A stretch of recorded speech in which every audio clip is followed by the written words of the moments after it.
Hey everyone. So, did you know that India's constitution is actually the longest written one in the entire world? It's a huge deal, not just for the country, but it's also a super important topic if you're gearing up for any competitive exams. So let's jump right in and unpack what makes this document so, well, so special and powerful. So right from the get-go, when it was first adopted, we're talking about a massive document. It kicked off with 395 articles. Now, just to give you some perspective, that was literally more than any other country had back then. So yeah, it was designed to be thorough from day one. And get this, it didn't stop there. It's kept growing. Today, we're looking at over 450 articles. And that growth tells you something really important. This isn't some dusty old rulebook sitting on a shelf. Nope, it's a living, breathing document that's been changing and adapting right along with the country for more than 70 years. All right, to help us navigate all this, here's a quick look at our game plan.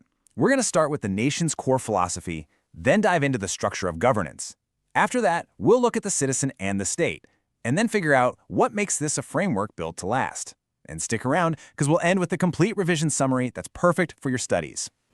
All right, first up, the nation's core philosophy. Let's get into the big question. What does India really stand for?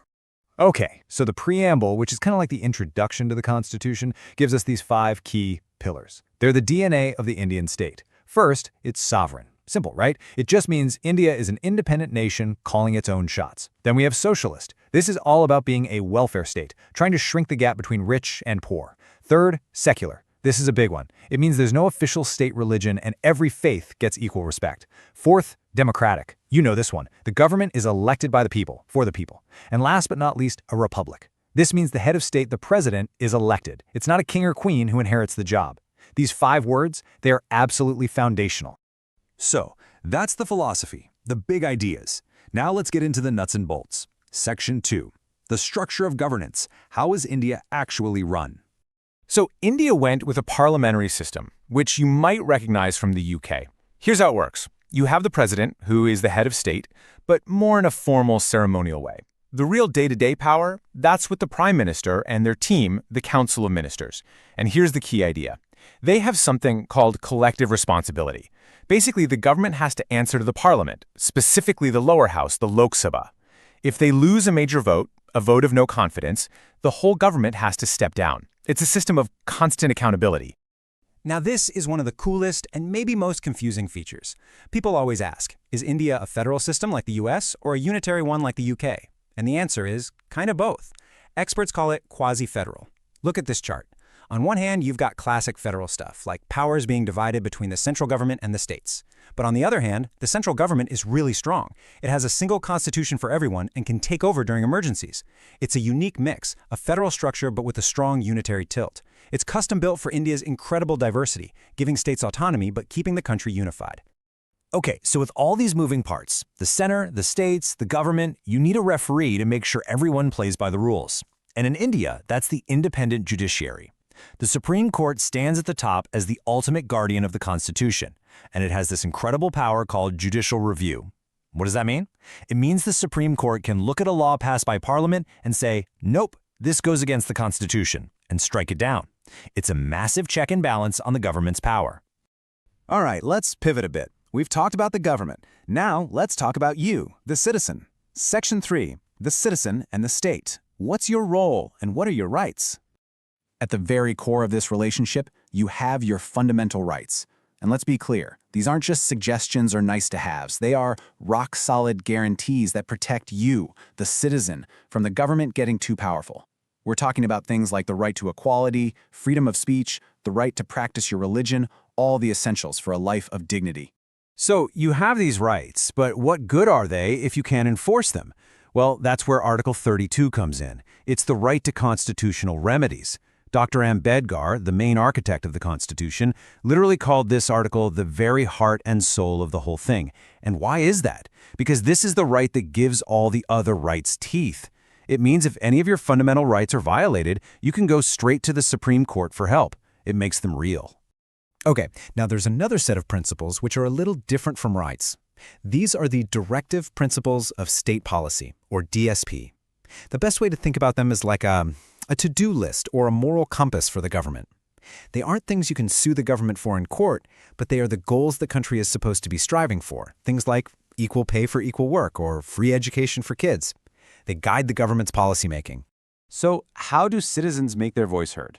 It all comes down to this incredible principle: universal adult franchise. Put simply, it's about the power of the vote. One citizen, one vote, one value. It means every single adult citizen, once they turn 18, gets to vote. Doesn't matter who you are, where you come from, or how much money you have. This idea is the engine of India's democracy, the largest in the world. Here's another really interesting detail: single citizenship. You know how in the US you are a citizen of, say, California and a citizen of the United States? Well, India doesn't do that. It doesn't matter what state you're from, you are an Indian citizen, full stop. And this was done on purpose, to build a single, unified national identity and a sense of belonging for everyone. All right, on to our last big section, a framework built to last. So what is it that makes this whole document so unique and so resilient? Well, there are a few things that make it stand out. For starters, like we said, it's the lengthiest written constitution on the planet. And that's not by accident.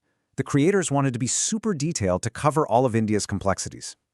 Second, it's drawn from all over the world. The framers basically went shopping for the best constitutional ideas. They took the parliamentary system from the UK, fundamental rights from the USA, and so on, and adapted them all for India.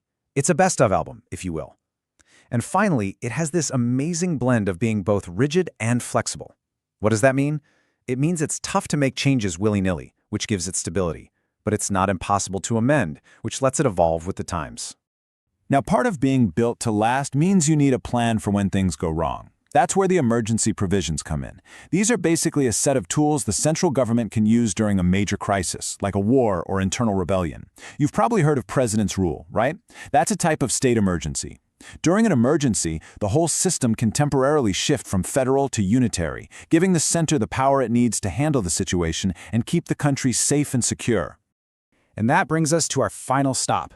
For all of you out there hitting the books for an exam, this last section is your secret weapon. We've taken everything we've talked about and put it into one handy summary. Okay, here you have it. Everything in one place.